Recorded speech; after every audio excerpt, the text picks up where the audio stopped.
ஜெஃப்ரின்ற ஒருத்தன் 17 பேரை கொலை பண்ணி அவங்களோட தலையெல்லாமே ஒரு பாட்டில்ல போட்டு ஃப்ரிட்ஜுக்குள்ள வச்சிருக்கானா. உங்களுக்கு உயிர் மேல ஆசை இருந்தா தயவு செஞ்சு இந்த வீடியோவை பார்க்காதீங்க. இந்த ஜெஃப்ரின்றவன் 1978ல இருந்து 79 வரைக்கும் கிட்டத்தட்ட 17 பேரை கொலை பண்ணியிருக்கானா.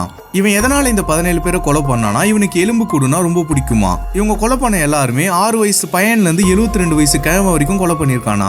இவன் ஒருத்தரையும் கொலை பண்ணும் போது ரொம்பவுமே கொடூரமா கொலை பண்றவனா. இவங்களை ஒரு டேபிள் மேல படுக்க வச்சு ஃபர்ஸ்ட் தலையை கட் பண்ணி எடுத்து ஒரு பாட்டில்ல போட்டு வச்சிருவானா. அதுக்கப்புறம் அவங்க உடம்புல இருக்கிற சதையெல்லாம் பிச்சு எடுத்து எலும்பு முதல்ல தனியா எடுத்து ஸ்டோர் பண்ணி வச்சுப்பானா. ஏன்னா இவனுக்கு எலும்பு தான் ரொம்ப பிடிக்கும்ல. நெக்ஸ்ட் அந்த சதைகள் எல்லாம் என்ன பண்ணுவானா, சின்ன சின்ன பிரியாணி துட்டு மாதிரி கட் பண்ணி அவனோட வீட்டு டெரஸ்லயே புதைச்சிருவானா. இந்த மாதிரி அவன் ஒவ்வொரு கொலையா பண்ணிட்டு இருக்கான். ஒரு நாள் என்ன ஆகுதுன்னா, இவன் புதைச்சி வச்ச சதை எல்லாத்தையுமே ஒரு எலி வந்து தோண்டி விட்டு போயிடுது. அப்ப என்ன ஆகுதுன்னா, அந்த சதையில இருந்து வர கெட்ட நாத்தம் பக்கத்து வீட்டுல எல்லாம் வர ஆரம்பிக்குது. பக்கத்து வீட்டுக்காரனும் என்ன ரொம்ப நாளா பேட் ஸ்மெல் அடிக்குதுன்னு சொல்லிட்டு அக்கம் பக்கம் பேச ஆரம்பிக்கிறாங்க. அதுக்கப்புறம் ஒரு நாள் ரொம்பவுமே ஹெவியா ஸ்மெல் வரத பார்த்து அப்புறம் இந்த தெருவாளுங்களாம் சேர்ந்து இந்த ஜெஃப்ரி வீட்டுக்கு போய் பார்த்தா ரொம்பவுமே ஹெவியா ஸ்மெல் வர ஆரம்பிக்குது. இந்த ஜெஃப்ரி வீட்டு கதவு எல்லாரும் சேர்ந்து தட்ட ஆரம்பிக்கிறாங்க. ஆனா ரொம்பவுமே பூட்டிட்டு இருக்கு. ரொம்பவுமே பயந்து போய் அந்த ஊர் மக்கள் என்ன பண்றாங்கன்னா, போலீஸுக்கு கால் பண்ணி சொல்லிடுறாங்க. போலீஸும் வந்து என்ன பண்றாங்கன்னா, ஜெஃப்ரி கதவை தொட்டினா கதவு மறுபடியும் திறக்கல. அப்புறம் போலீஸ்ல அந்த கதவை உடைச்சிட்டு உள்ள போனதுக்கு அப்புறம் தான் அவங்களுக்கு பெரிய ஷாக்கே காத்துட்டு இருக்கு. ஏன்னா அந்த வீட்டுக்குள்ள 17 பேரோட எலும்பை கண்டுபிடிக்கிறாங்க.